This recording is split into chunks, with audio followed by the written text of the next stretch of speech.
Hello everyone, good morning. Once again, I am Mr. Yu and I am here to welcome you to another day of chapel. So why don't we begin to get ready for chapel, and as we do, why don't I open with a word of prayer and then we will begin chapel for today. So let's fold our hands and close our eyes and let's pray.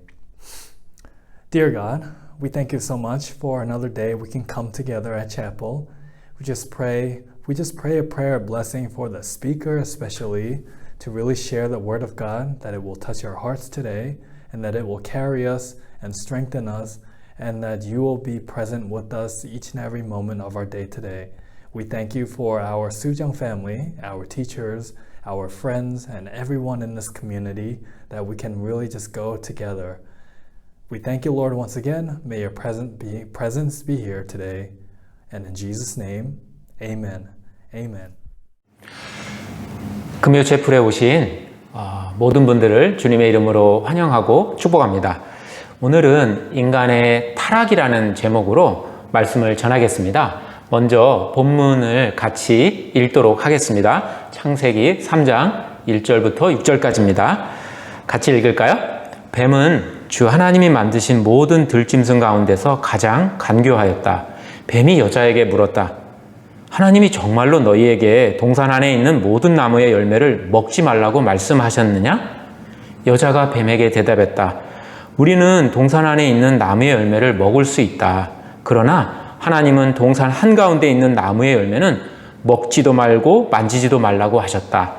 어기면 우리는 죽는다고 하셨다. 뱀이 여자에게 말하였다. 너는 절대로 죽지 않는다. 하나님은 너희가 그 나무의 열매를 먹으면 너희의 눈이 밝아지고 하나님처럼 되어서 선과 악을 알게 된다는 것을 아시고 그렇게 말씀하신 것이다. 여자가 그 나무의 열매를 보니 먹음직도 하고 보암직도 하였다. 그뿐만 아니라 사람을 슬기롭게 할 만큼 탐스럽기도 한 나무였다. 여자가 그 열매를 따서 먹고 함께 있는 남편에게도 주니 그도 그것을 먹었다. 지난 6월에 창조주 하나님에 대해서 2번의 설교를 했습니다. 오늘은 창조 이후에 벌어진 비극적인 사건, 인간의 타락에 대해서 배우겠습니다. 인간이 어떻게 타락했는지, 죄와 죽음이 어떻게 이 세상 안에 들어오게 됐는지, 죄란 무엇인지 나누도록 하겠습니다. 인간의 타락은 뱀과 함께 시작되었습니다. 3장 1절에 처음 등장하는 이 신비스러운 뱀은 성경에서 자세한 언급을 하지 않습니다.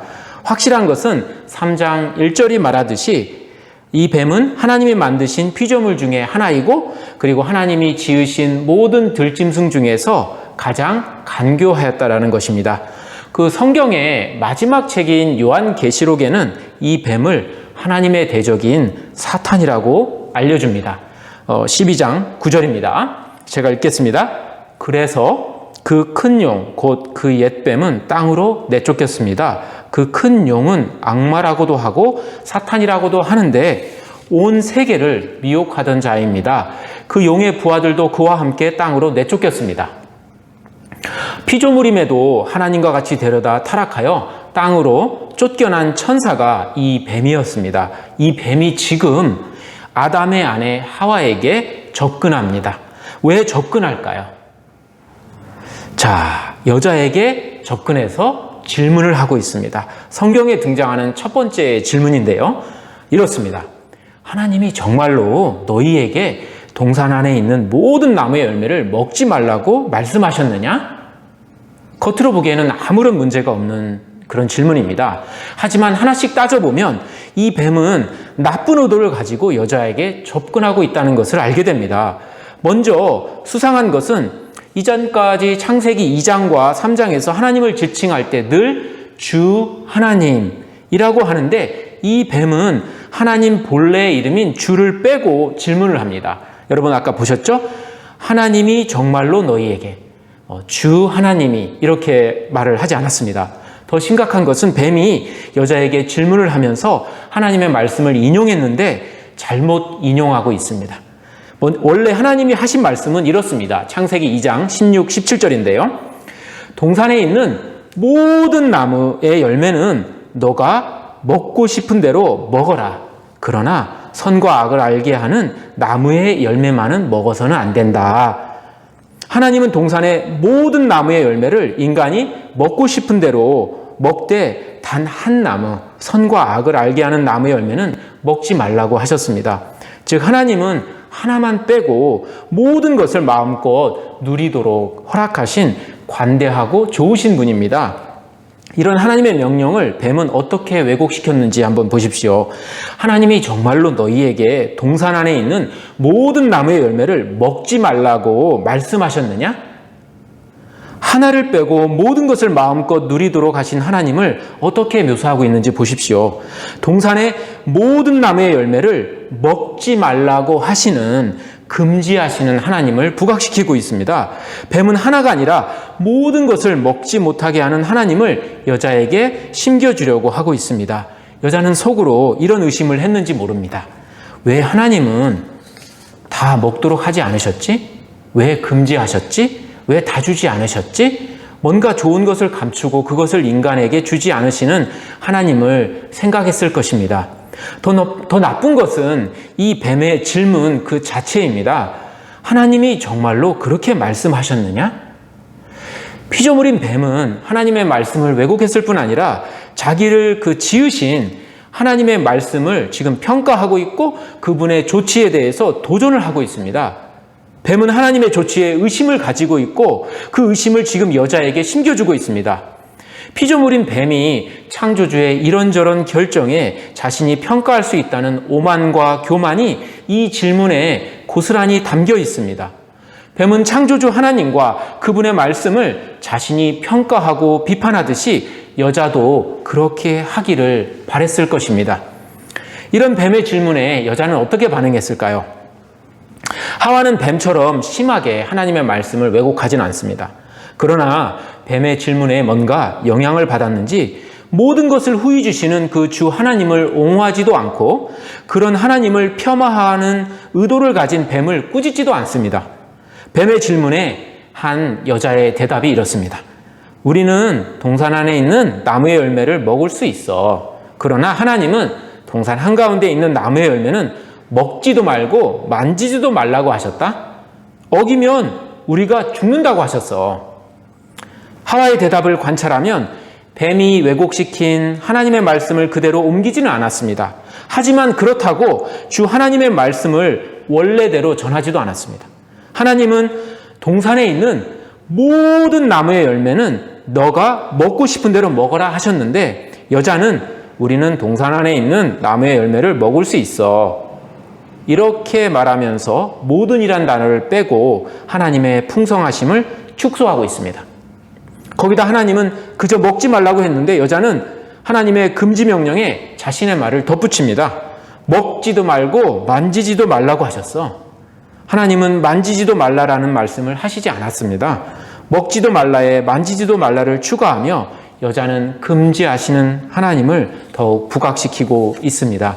실망스러운 여자의 대답이었습니다. 그러면 여자는 뱀의 질문에 어떻게 반응했어야 했을까요? 창세기 1장과 2장에서 하나님이 아담과 자신에게 베풀어 주신 것을 생각하면 아마 이런 식으로 대답을 했어야 합니다. 주 하나님은 하늘과 땅의 모든 것을 지으셨지. 인간은 하나님의 형상으로 지음받았어. 아주 특별한 사랑을 우리는 받았지. 지으신 모든 것을 우리보다 높은 천사들이 아니라 인간에게 주시면서 그것들을 하나님을 대신해서 다스리라고 하셨어. 에덴 동산을 우리는 선물로 받았고 그 안에 있는 모든 나무들의 열매를 먹도록 허락받았어. 그래, 하나님이 오직 하나의 나무, 선악을 알게 하는 나무의 열매는 먹지 말라고 하셨어. 그러면 정녕 죽는다고.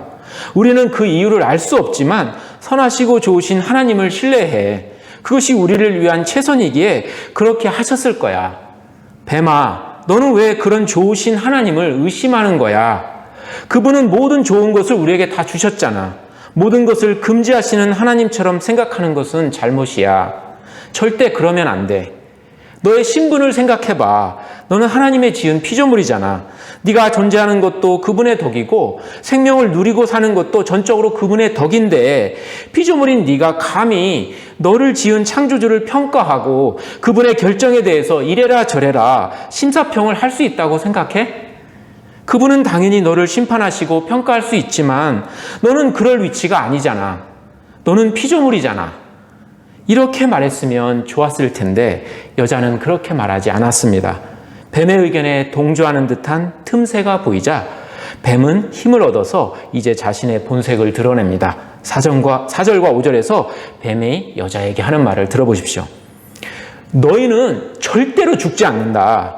하나님은 너희가 그 나무 열매를 먹으면 너희의 눈이 밝아지고 하나님처럼 되어서 선과 악을 알게 된다는 것을 아시고 그렇게 말씀하신 거야. 4절에서 뱀은 하나님의 말씀을 왜곡하는 수준을 넘어서 정면으로 부정합니다. 주 하나님은 선악과를 먹는 날에는 너는 반드시 죽는다라고 했는데 뱀은 너는 절대로 죽지 않는다라고 거짓말을 하고 있습니다. 사단은 거짓말장이요 거짓의 아비라고 증거한 사도 요한의 말이 정말 맞습니다. 사단은 새빨간 거짓말을 지금 하고 있습니다. 여자는 죽지 않는다는 사단의 말에 흔들렸을 것입니다. 그 열매를 먹으면 눈도 밝아지고 하나님처럼 되고 선과 악도 알게 된다는 그 사단의 말에 더더욱 마음이 흔들렸을 것입니다. 마음속 깊은 곳에서 여자는 하나님의 선하심과 좋으심을 의심했을 것입니다. 사단이 말한 좋은 것들을 주 하나님은 나에게 왜 안 주시려고 먹지 말라고 하셨구나. 여자는 창조자 하나님의 말씀을 버리고 결국 뱀의 말을 들었습니다. 이것이 죄의 본질입니다. 모든 것을 주신 좋으신 하나님을 신뢰하지 않고 의심하는 것. 이것이 죄의 시작이요 본질입니다. 하나님을 신뢰하지 않는다는 것은 하나님을 불신하는 것으로 끝나지 않고 다른 무언가를 신뢰하게 만듭니다. 여자가 이제 하나님 대신에 마귀에게 귀를 기울이게 되었습니다. 창조주 하나님 대신에 피조물의 말에 귀를 기울이게 되었던 겁니다. 이 사단의 거짓말을 믿고 여자는 행동으로 자신의 마음 안에서 자란 죄악을 이제 실천합니다. 6절입니다. 여자가 그 나무의 열매를 보니 먹음직도 하고 보암직도 하였다. 그뿐만 아니라 사람을 슬기롭게 할 만큼 탐스럽기도 한 나무였다. 여자가 그 열매를 따서 먹고 함께 있는 남편에게도 주니 그도 그것을 먹었다. 선과 악을 알게 하는 나무에 대한 하나님의 금지 명령은 이제 중요하지 않습니다. 여자는 사단의 말을 믿고 이제 스스로 판단합니다. 하나님 대신에 사단과 자신이 판단 기준이 되어버렸습니다. 하나님은 더 이상 여자의 생각과 행동의 기준이나 중심이 되지 못하게 됩니다. 선악과 열매를 바라보며 모든 면에서 자기에게 좋은 것 같다고 스스로 결론을 내리고 행동합니다. 하나님의 명령을 버리고 자신의 판단에 따라 그 먹지 말라는 열매를 먹어버립니다. 그리고 남편에게도 주고 남편도 먹습니다. 이렇게 해서 최초의 인류는 타락을 하게 되었습니다. 뱀의 유혹이 있었습니다. 하지만 아담과 하와가 그 유혹에 넘어가 버렸습니다. 아담과 하와를 통해 죄가 세상에 들어오고 죄와 더불어 죽음이 온 인류를 지배하게 되었습니다. 뱀의 그 간교한 질문과 몇 마디 말로 하나님의 온 창조 세계를 망가뜨렸고 자신의 손아귀에 넣을 수 있게 되었습니다. 총칼이 아니라 몇 마디 속이는 말로 그는 하나님의 피조 세계를 지배하게 되었습니다. 물론 주 하나님이 그것을 보고만 계시지 않았습니다. 하나님의 구출 작전은 나중에 기회가 된다면 나누겠습니다. 오늘은 그 인간의 타락과 죄의 본질에 대해서 나누었습니다. 죄는 정말 1차적으로 하나님의 계명을 어기는 것입니다. 아담과 하와는 하나님이 먹지 말라는 그 선악과를 따먹었습니다. 맞습니다. 하나님의 말씀에 불순종하는 것이 죄입니다. 하지만 행동으로 계명을 어기는 것은 죄의 한 부분이요 드러난 부분입니다. 죄의 본질을 알기 위해 오늘 본문을 다시 한번 생각해 봅시다. 여자가 행동으로 하나님의 명령을 어기기 전에 그녀는 마음에서 벌써 죄를 품고 있었다는 것입니다. 죄를 짓기 전에 죄가 여자의 마음에 자리 잡고 있었습니다. 그 죄는 무엇입니까? 그것은 피조물인 뱀의 말에 귀를 기울이고 영향을 받아서 그 좋으신 하나님을 의심했다라는 것입니다. 그분을 불신한 것입니다. 그분이 먹지 말라고 한 것에는 분명한 이유가 있었을 것이고 그것이 인간에게 최선이요 최고의 조치라는 그것을 의심했습니다. 하나님은 나쁜 하나님이시구나 이렇게 생각하게 됩니다. 왜 좋은 것을 숨기시고 안 주시려고 할까? 이렇게 의심했습니다. 하나님을 불신했습니다. 이 불신앙이 죄의 본질입니다. 하나님에 대한 불신은 하나님과 하나님의 계명을 저버리게 만듭니다. 그것이 끝이 아닙니다. 삶의 중심에 있던 하나님을 불신하여 내팽개치면 그 빈자리는 그대로 있는 것이 아닙니다. 다른 무언가가 그 자리를 차지합니다. 오늘 본문을 보니 뱀이 그 자리를 차지했습니다. 뱀의 말이 여자의 삶의 기준이 됩니다. 여자는 뱀의 거짓말에 속아서 이제는 하나님 대신에 뱀의 말을 듣고 더 나아가서는 자기 자신을 삶의 중심에 놓습니다. 여자에게 하나님은 더 이상 하나님이 아닙니다. 하나님은 변두리로 밀려나고 뱀과 자신이 그 삶의 중심을 차지합니다. 이것이 사단의 전략이었고 사단은 성공했습니다. 창조주 하나님에 대한 불신은 결국 피조물에 대한 신뢰로 이어지고 피조물이 창조주를 몰아내고 우주의 중심이 되는 어처구니 없는 반인륜적 상황이 벌어집니다. 하나님이 좋으시고 우리 인생의 최고의 것을 공급하시는 유일한 분이심을 의심하기 시작하면 우리는 죄를 짓게 됩니다. 그분에 대한 불신은 나 또는 피조물에 대한 신뢰로 이어져서 나와 피조물을 하나님으로 간주하게 됩니다. 하나님을 중심으로 생각하고 행동하지 않고 결국 나를 우주의 중심으로 여기며 살아갑니다. 간단히 말해서 하나님 대신에 내가 하나님이 됩니다. 이것이 죄의 본질입니다. 하나님을 불신함과 동시에 진행되는 이런 영적 하극상이 죄의 본질입니다. 문제는 하나님을 불신해서 하나님을 그분의 보좌에서 쫓아낼 때 나만 하나님 왕이 되는 것이 아니라 우리 주변에 있는 모든 사람이 왕이 되었다는 것입니다. 모두가 왕이라고 믿고 살아가는 세상이 지금 우리가 사는 세상입니다. 모두가 자신을 왕이라고 하고 하나님이라고 생각하며 살기에 개인 간에 그리고 국가 간에 갈등이 끊임이 없습니다. 온 우주에는 참되신 왕이 한 분이 계셨는데 이제는 너무나 많은 왕들이 자기가 중심이라고 자기가 기준이라고 자기의 말을 들어야 한다고 아우성치고 있습니다. 하나님에 대한 불신과 이로 인한 결과물, 자기 중심성이 바로 죄의 본질입니다. 이 죄가 우리 안에 있습니다. 우리의 구원을 위해서 먼저 이 죄성을 정확히 인식하는 것이 필요합니다. 제가 잠시 기도하고 오늘 채플 설교 마치겠습니다. 하나님 아버지, 아무것도 아니었던 인간을 창조하시고 한없는 사랑을 베풀어 주심에 감사와 찬양을 드립니다. 좋으신 창조주 하나님을 불신하고 하나님의 계명을 어긴 인간의 모습을 오늘 들여다봤습니다. 모든 좋은 것을 다 받았는데도 하나님의 선하심을 의심하고 불신하며 하나님의 준엄한 명령을 어기는 아담과 하와를 봤습니다. 하나님의 명령을 어길 경우 정령 죽으리라는 경고를 받았음에도 그 명령을 어기는 인간의 모습도 봤습니다. 옳고 그름을 결정하실 유일한 기준이신 창조주 하나님을 무시하고 피조물과 자신을 하나님 자리에 올려놓고 하나님처럼 행동하는 인간의 모습도 봤습니다. 하나님 아버지, 당신의 말씀을 삶의 유일한 기준으로 여기며 그 말씀에 철저하게 순종하는 자 되게 해 주십시오. 창조주 하나님을 다시 우주의 중심, 우리 삶의 중심, 옳고 그름의 유일한 기준으로 여기는 복된 마음을 주시옵소서. 우리 자신을 신뢰하며 우리 마음대로 생각하고 결정하며 행동했던 불신앙을 회개합니다. 하나님, 용서해 주시옵소서. 만물과 저를 지으신 창조주 하나님께 합당한 경배와 영광과 찬양을 드리며 살아가는 주의 백성들 되게 도와주시옵소서. 어떤 상황에서도 좋으신 하나님을 전적으로 신뢰하는 마음을 저희에게 주시옵소서. 하나님을 하나님으로 대접하며 살아가도록 저희를 도와주시옵소서. 이 모든 것 우리 주 예수 그리스도 이름으로 기도합니다. 아멘.